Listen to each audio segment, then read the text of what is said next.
If you tried to describe what God is like, it could be difficult or daunting.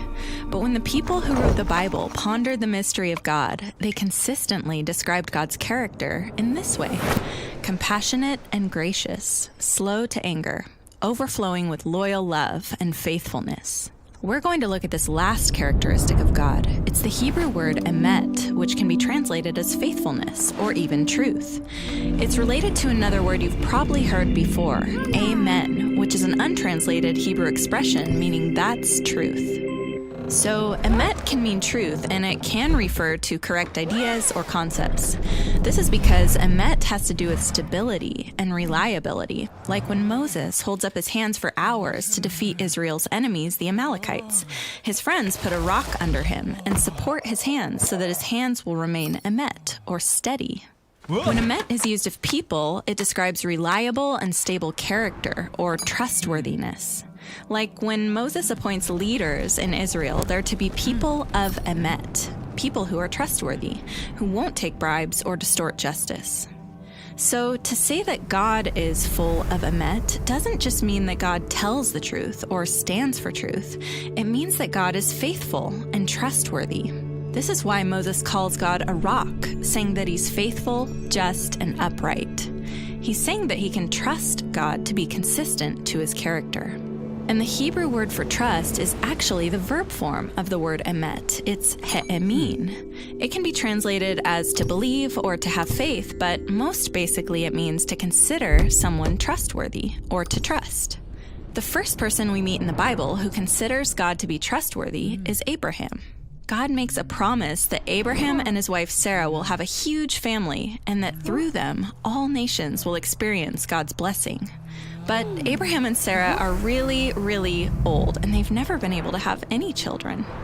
And yet, in the face of these challenges, Abraham he'emins God. He considers God trustworthy to open a way forward. And God does show emet to Abraham and Sarah. In just 4 generations, their descendants form a whole nation called Israel. And God invites Israel into a trusting and faithful relationship.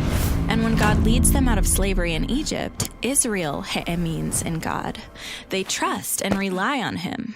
But when they come to the land God promised to Abraham, and they find out it's filled with giant cities protected by giants, their trust in God's emet fails. But eventually, we meet an Israelite who does trust God in the face of giants. It's David.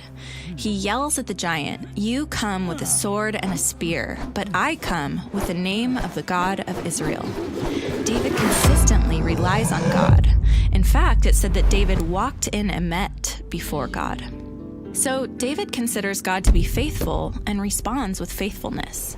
This is why God promises to raise up a faithful descendant of David, whose kingdom will endure forever, or in Hebrew, have emet. This faithful king will become the source of trust and stability for others forever.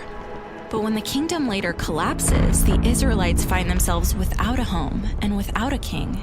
And they cry out, "Oh God, where is your loyal love that you swore to David in your emet?" They're accusing God of abandoning his promises to Abraham and to David. Is God trustworthy? Is he faithful after all? The first line of the New Testament is an answer to that question. This is the lineage of Jesus the Messiah, the son of David, the son of Abraham. In other words, through Jesus, God fulfills his promises. Or as Paul says, Jesus came on behalf of God's faithfulness. He is the faithful king whose kingdom will endure forever and who invites all nations to trust God. Now, trusting anyone is risky. It's hard to know if anyone is really full of emet. But the biblical story portrays a God who's been faithful all along and whose promises were fulfilled in the story of Jesus. And so as we look out at the obstacles facing us and our world, we're invited to take that same risk and join Abraham, David, and the people of God in trusting that God is overflowing with faithfulness.